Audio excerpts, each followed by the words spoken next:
let's recall the main classification theorem for closed surfaces.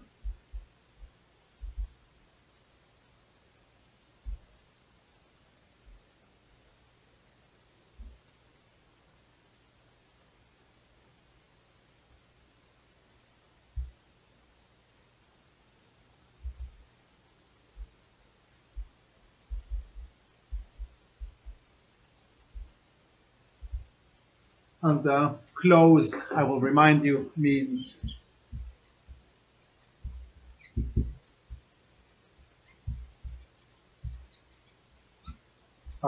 compact no boundary. And the list is that it's either S2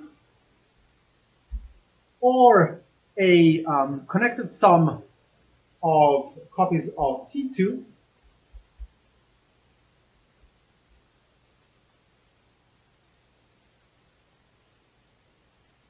or a connected sum of copies of RP2.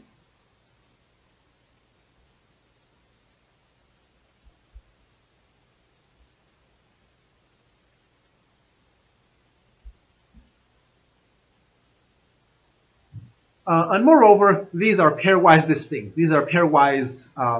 There's no repetition.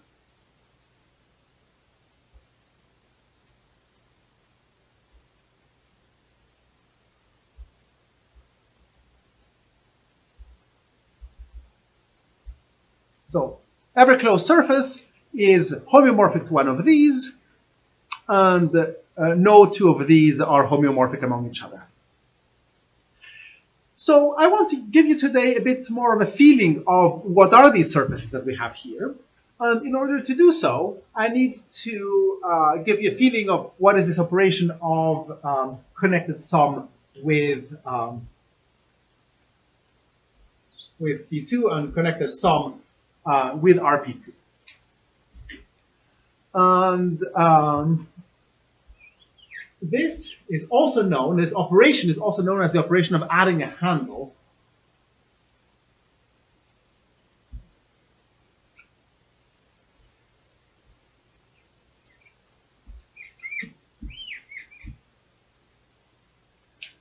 And this down here is also known as adding a crosscap.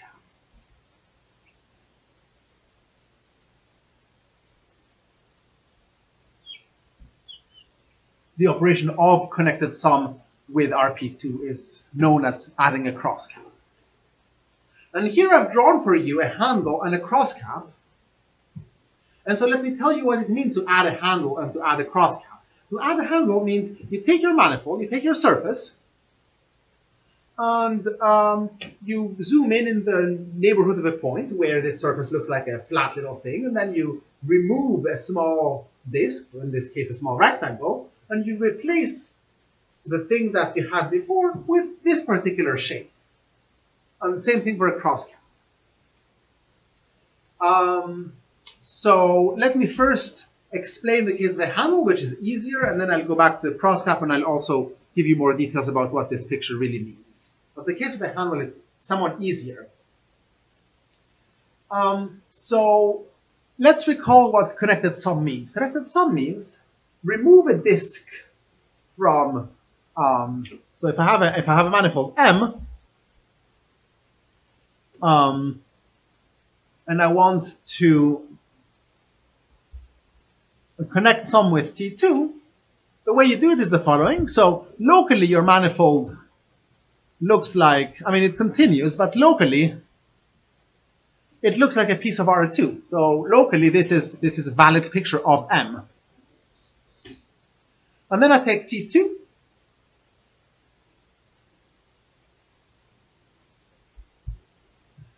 and then what you do is you remove a disk from M.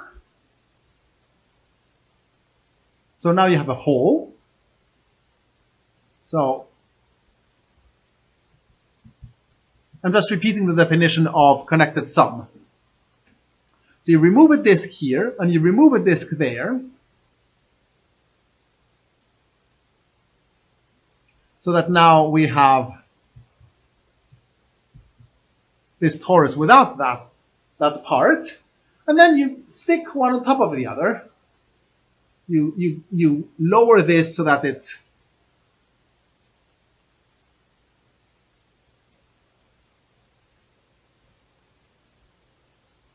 so you glue along this identification.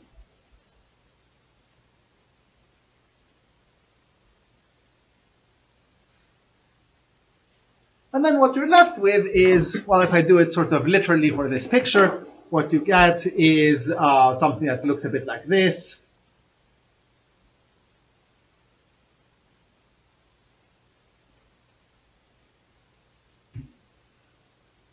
And that's what I drew here. That's a handle. So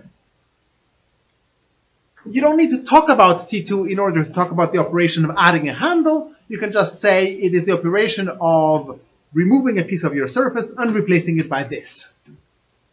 And of course, that thing is itself, the fact that made it work is that this picture here is itself a torus minus a disk.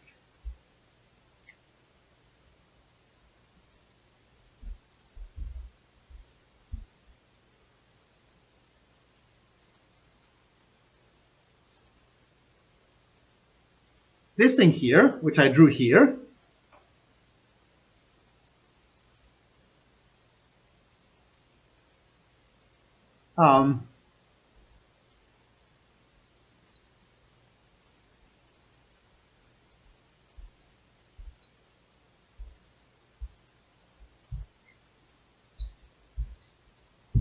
is homeomorphic to a torus minus a disk.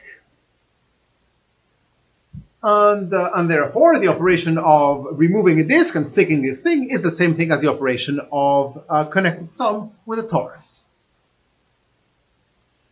And so I start with a torus, and I add handles, and then I get a surface of genus G, depending on the number of T2s that I have here. You could also, if you want, start with S2 and then add handles to that. And then, so these form a sequence where you start with S2 with no handles, and then you take S2 with one handle, and then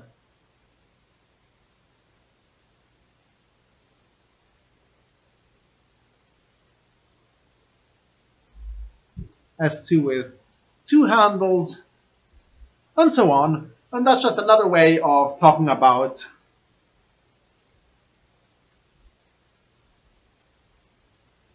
the surface of genus 0, genus 1, genus 2, and so on.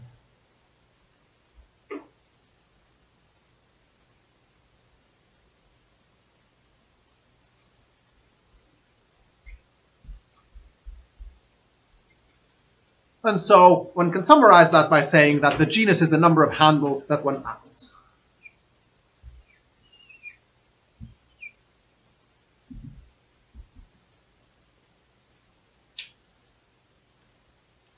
Okay, so that's the intuition for adding a handle. That's not too difficult.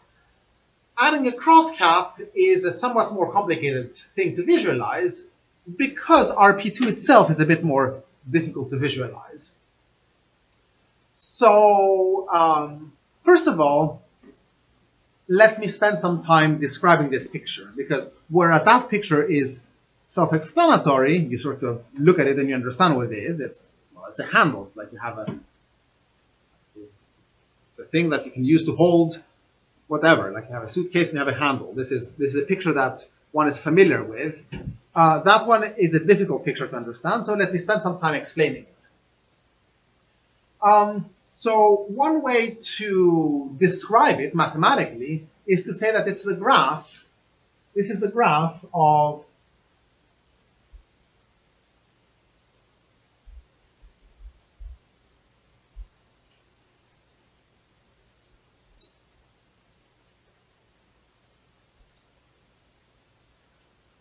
this particular function, xy divided by x squared plus y squared.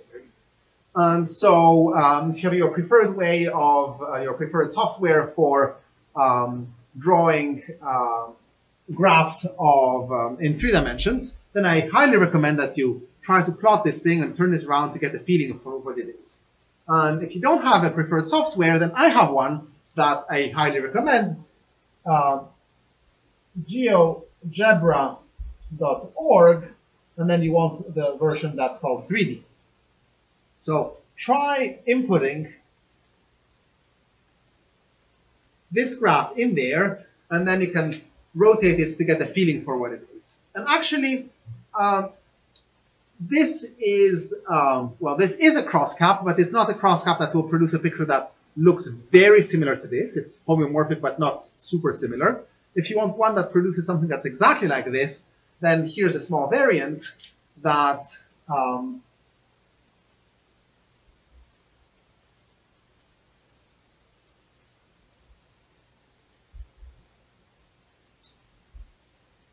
that's better for visualization, and which is this thing here.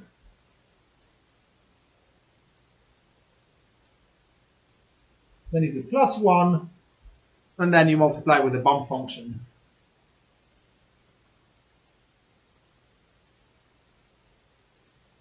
So these are just things that will make it look nicer. So great. So now you can sort of go online and just type this in, and then you will see you will see something that looks exactly like this, but that you can also manipulate and rotate in order to get a better feeling for what it is. Great. Let's go back to actually trying to establish a connection between this picture and RP2. So what is RP2? RP2 is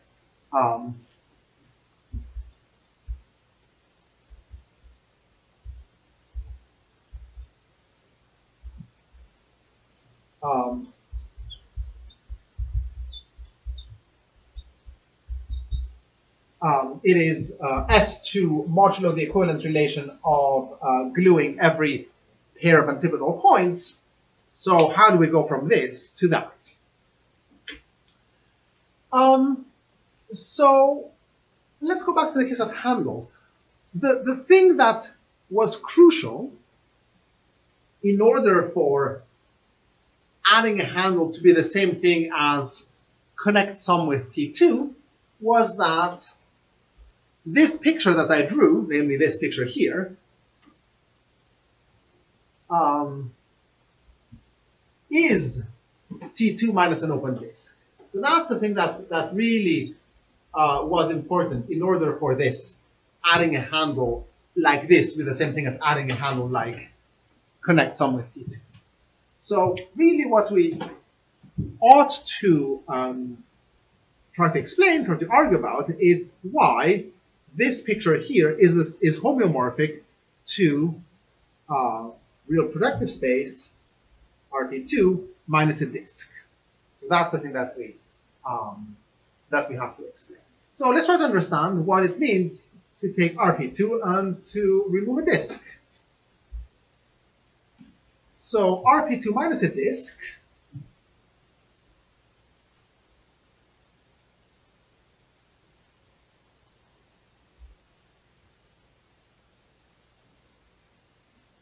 well, it's going to be S2 minus, except that now what was one disk in RP2 lifts 2 disks in S2.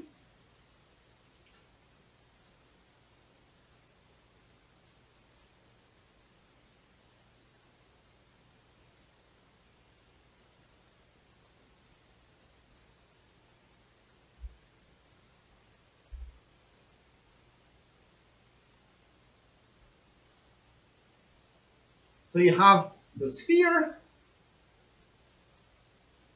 that you identify all antipodal points of, and you just remove a disk from the top and a disk from the bottom, and you only take the stuff that's there in between, this annulus, this thing which is S1 cross an interval, and then that's the thing that you identify opposite points. So this thing here is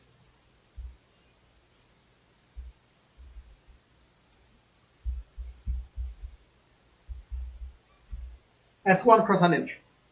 I drew it here, sort of.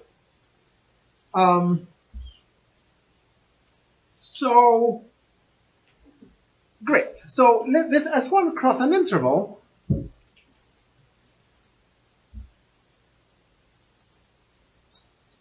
let's draw it like that.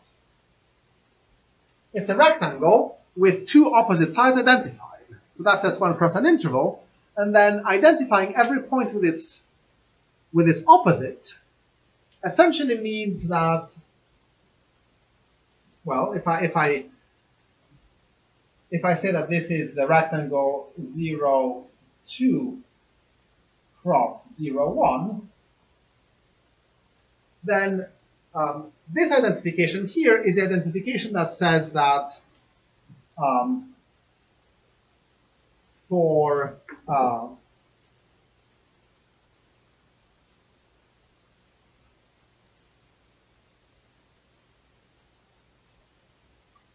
x and 0, 1, so for a point that's going to be in this first half,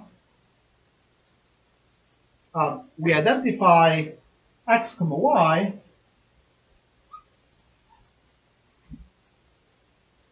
with x plus 1 comma 1 minus 1.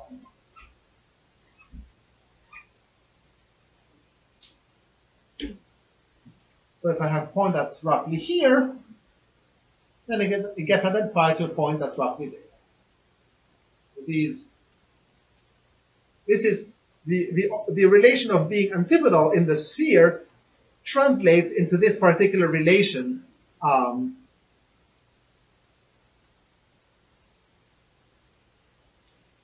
once you identify S2 minus 2 disks with this rectangle. And now we're like, okay, well, really, if we're going to identify every point of the left rectangle with a point of the right rectangle, we may as well have just taken one half of this thing. We may as well have just focused on this piece here and see what gets identified. And what gets identified is, so that's the case x equals 0. X equals 0, then we identify a point that's somewhere here with a point that's somewhere there. So we identify so the upshot is that RP2 minus a disk is the same thing as minus an open disk is the same thing as rectangle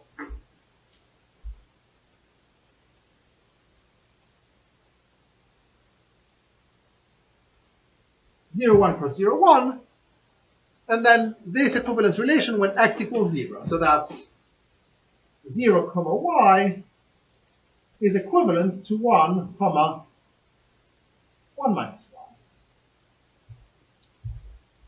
1. And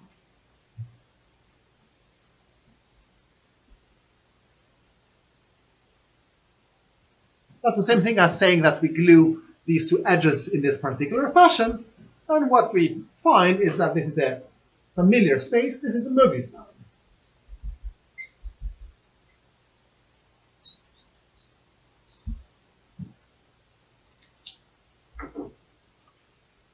And so we learn that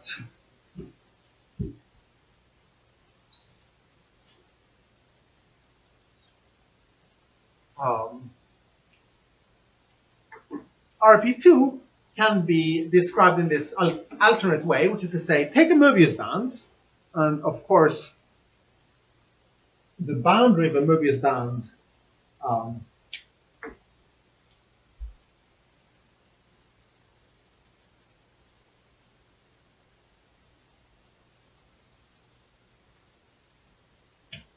is homeomorphic to S1. So take a Möbius band and then glue a disk along the whole boundary.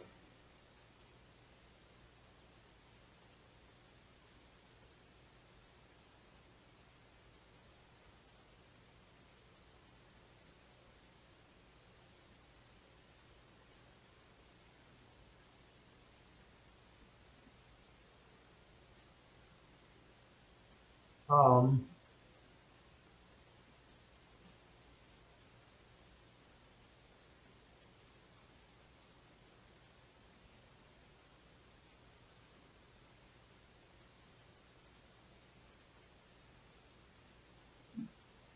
you take a Möbius band at D2 and you glue along S1, which is the boundary of D2 and also the boundary of the Möbius band.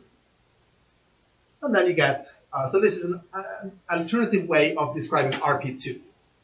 It's not particularly easy to imagine how in 3D you would take the Möbius band and take the disk and bend them in such a way that their boundaries agree, because the Möbius band has a boundary circle which is sort of a bit twirled, but abstractly this is a true fact.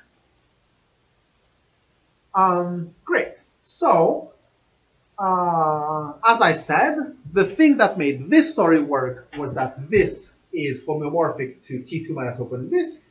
And so, back to arguing why this story works, namely why adding a crosscap is the same thing as removing a piece of the surface and adding this particular picture, what I need to argue is that this is a picture of a Möbius band.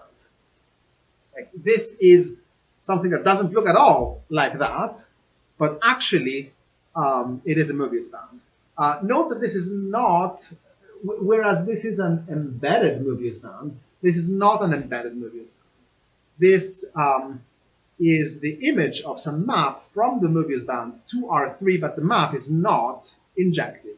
There are some self-intersections. It's a bit the same story as that we had when we were talking about the Klein bottle. The Klein bottle can sort of draw it pretty nicely, but has some self-intersections. Here also there's a line of self-intersections, and that this line, there's a segment of self-intersections going from here up to here. And here I drew the various level curves to help you visualize what's going on.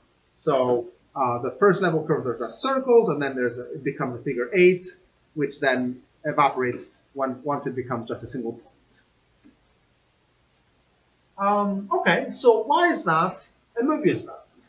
Okay, so let's think about what a Möbius band is. And let's think about it starting from its boundary. A Möbius band is, you start with a circle, which is the boundary circle, which I'm going to draw in this way.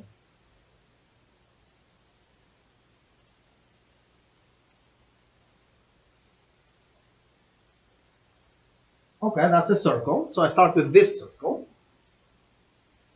Actually, I'm also going to draw it in the standard way because that's a circle, so I may as well draw it in this way or in that way. I'm sort of free to do whatever I want. So now I'm in the process of building a Möbius band. So what do? I take pairs of points that sit well above each other in this particular picture and add intervals to fill my surface. And sort of I do it all along. So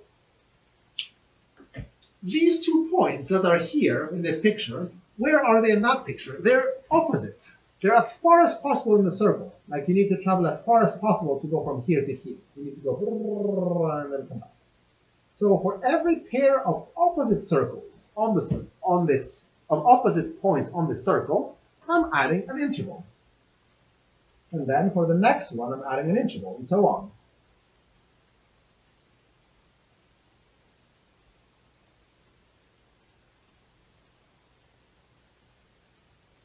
So what I drew here is a Möbius band. It's sort of badly drawn. You can't really understand it, but if you accept that all these intervals are disjoint, which here they clearly have to be disjoint,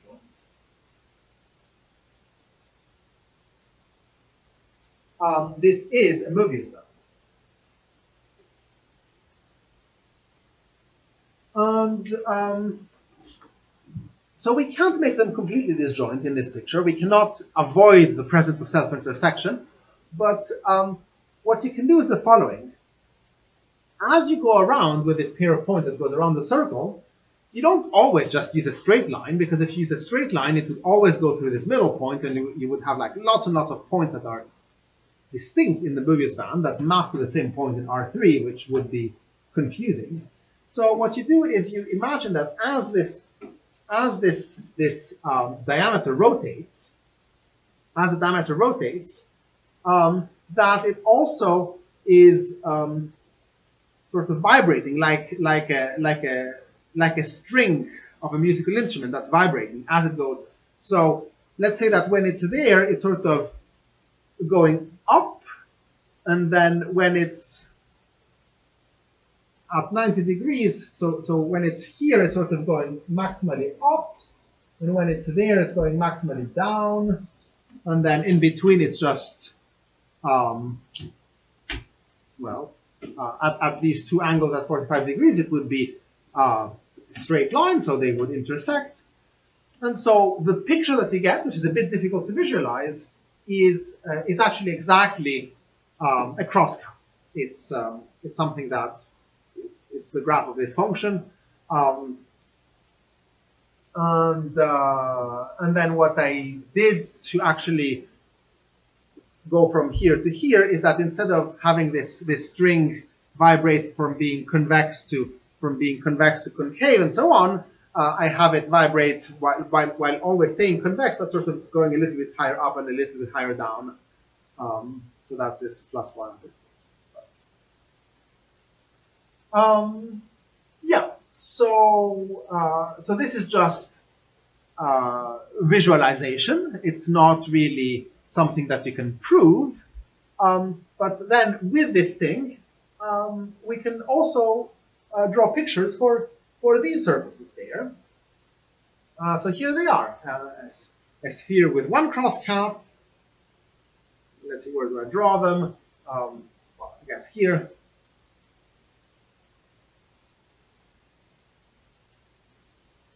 So this is a sphere with one cross cap, and then you have a sphere with two cross caps.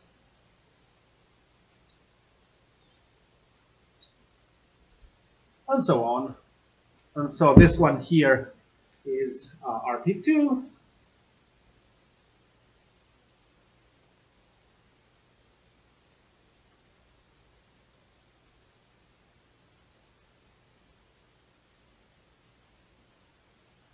That's RP2 direct sum RP2, and so on. And so here's a complete list of pictures for this list of surfaces, like S2, the surfaces of genus 1, 2, and so on, and then RP2 and, well, essentially S2 with n cross caps, where n is a number that's bigger or equal than 1. You choose one.